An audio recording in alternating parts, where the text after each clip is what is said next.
Action. Assalamualaikum warahmatullahi wabarakatuh. Waalaikumsalam warahmatullahi wabarakatuh. Nah, terima kasih Ibu-ibu.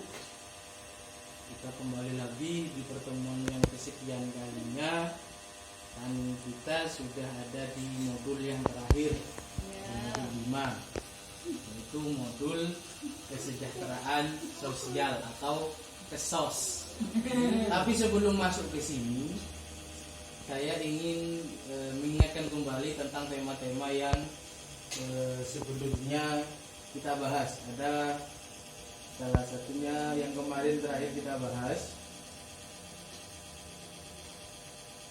Katnya mas ke depannya. Action. Assalamualaikum warahmatullahi wabarakatuh. Waalaikumsalam warahmatullahi wabarakatuh. Terima kasih ibu-ibu. Kita masih berkumpul dengan antusiasme yang sama, dengan semangat yang sama. Setelah kesekian kalinya kita sudah sampai di modul yang kelima, dan yaitu artinya di modul terakhir yang kita pelajari. Di modul terakhir yang kita pelajari,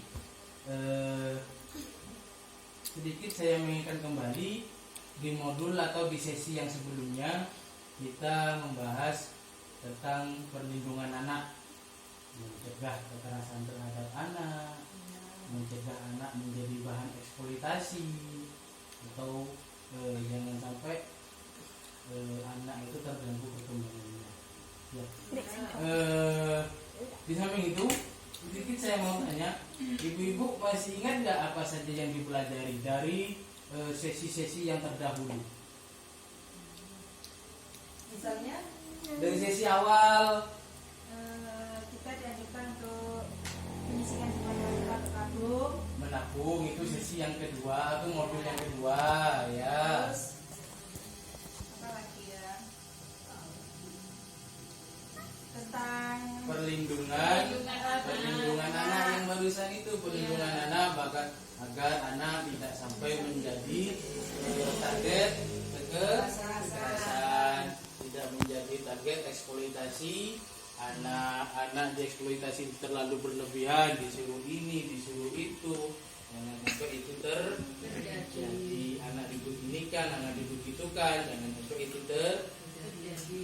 Juga pendidikan yang sesi modul pertama yang paling awal yang kita pelajari, pendidikan anak, mendidik anak mulai dari balita sampai anak itu besar, baik dari segi jasmaninya, baik dari segi rohaninya, bagaimana bapak dan ibu, suami dan istri itu saling bekerja sama agar anaknya menjadi anak yang lebih hebat daripada kedua orang tua.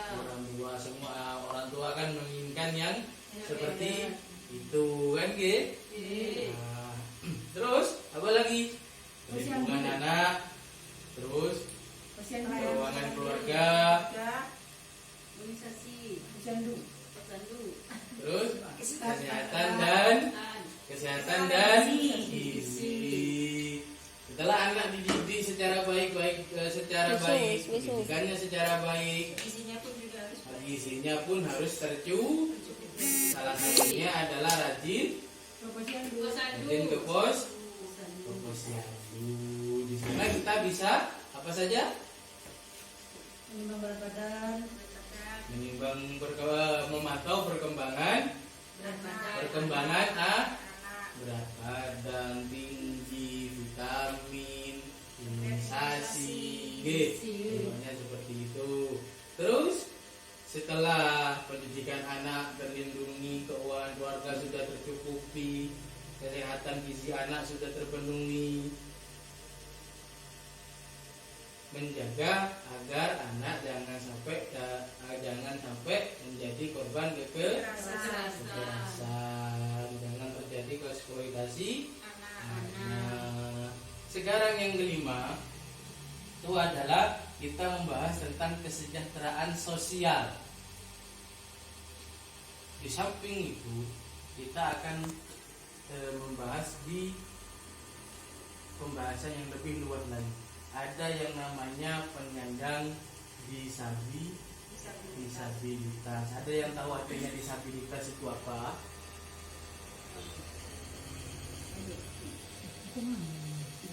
Nah, disabilitas penurunan secara gampangnya ya, biar sama semua tidak kebingungan, penurunan aktivitas karena keterbatasan yang dimiliki baik secara jasmani maupun rohani, baik motorik, sensorik, apapun lah itu istilahnya.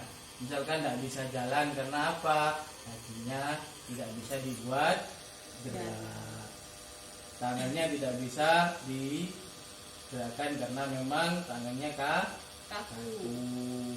Nah, seperti itu. Itu juga termasuk dalam komponen-komponen yang mendapat bantuan PKH, penyandang disabilitas. Disabilitas itu adalah penurunan aktivitas sehari-hari karena keterbatasan yang dimiliki baik dari organ fisik maupun psikis. Psikisnya tidak bisa menunjang kegiatannya sehari-hari, misalkan yang jauh orang dengan gangguan jiwa, sehingga sehari-harinya harus dibantu oleh orang di sekitarnya, seperti itu. Itu adalah contoh-contohnya penyandang disabilitas yang mana bisa dibantu oleh bantuan program keluarga harapan. Seperti itu. Jadi ibu-ibu jangan di PKH itu tidak hanya anak-anak yang kondisinya normal atau keluarga-keluarga yang memang kondisinya normal ya, tapi semua anggota keluarga yang memang menyandang disabilitas itu bisa mendapat bantuan PKH. Itu adalah salah satu komponen PKH. Komponen PKH itu adalah yang pertama ibu hamil, terus balita anak sekolah, terus lansia, yang terakhir penyandang disabilitas. Disabilitas itu apapun toh itu macamnya, menyandang disabilitas yang kegiatan sehari-harinya tidak bisa dia lakukan sendiri, harus dibantu oleh orang-orang di sekitarnya, baik dari fisik maupun dari psikis. Seperti itu.